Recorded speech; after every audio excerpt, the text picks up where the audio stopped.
Within the social sciences, it is conventional to frame research in terms of a research question or questions. This may be more or less useful depending on one's field and the issues that one is researching. The following is an attempt to distill what my dissertation sought to address in a few questions. Why does U.S. foreign policy display such continuity across administrations? Why has American democracy, most specifically the rule of law, declined inversely with the rise of U.S. global dominance? To some extent, this formulation of the research question was a contrivance. The scope of the project was broader than most of the mid-range theories that today predominate in the social sciences. If comparison might be useful, American exception was influenced and inspired by works like The Power Elite by C. Wright Mills, 1956, and Democracy Incorporated by Sheldon Wolin. Political scientists have spilled much ink to create theories and definitions of democracy. In a broad normative sense, a country is democratic to the extent that it is the general public, rather than an elite of power, which ultimately controls the political system.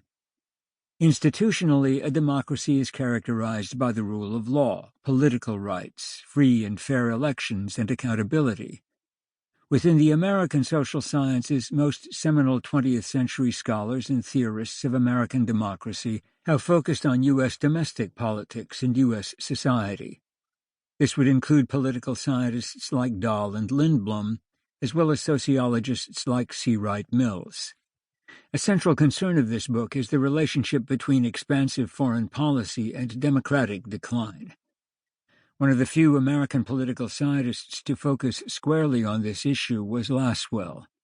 His neglected garrison state construct is worth revisiting and reassessing given the subsequent rise of U.S. global dominance and democratic decline. There are three larger realms in which democratic decay is most evident. The first, and a central one for the purposes of this book, is the diminishment of the rule of law. The second pertains to the drastic rise in inequality. The third is the decline in American nationalism.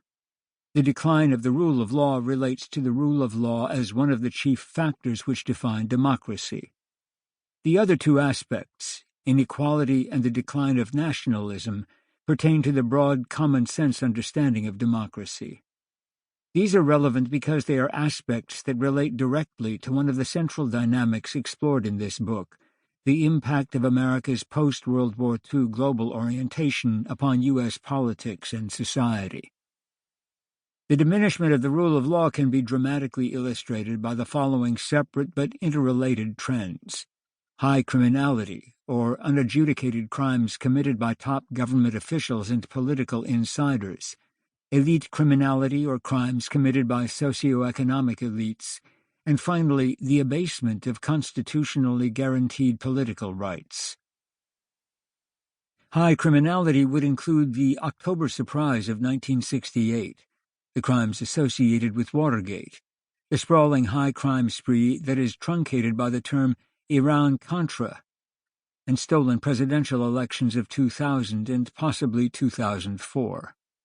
Deserving to be included in the realm of high criminality are innumerable U.S. foreign policy practices, including aggressive war and the overthrow of foreign governments, which would on their face appear to clearly violate the UN Charter. The UN Charter outlaws aggression and even the threat of aggression against other states. The U.S. Senate ratified the UN Charter, and since the Supremacy Clause of the U.S. Constitution deems ratified treaties to be the supreme law of the land, U.S. leaders have violated the supreme law of the land innumerable times, judicial abdication notwithstanding. Socioeconomic elite criminality, that is, the crimes of the super-rich, is most clearly exemplified by the scores of unadjudicated crimes related to the financial crisis of 2008 and 2009. The violation of political rights is evident in the McCarthy era, FBI COINTEL programs, media manipulation, mass surveillance regimes, suppression of political movements, torture regimes, warrantless detention, and assassination programs.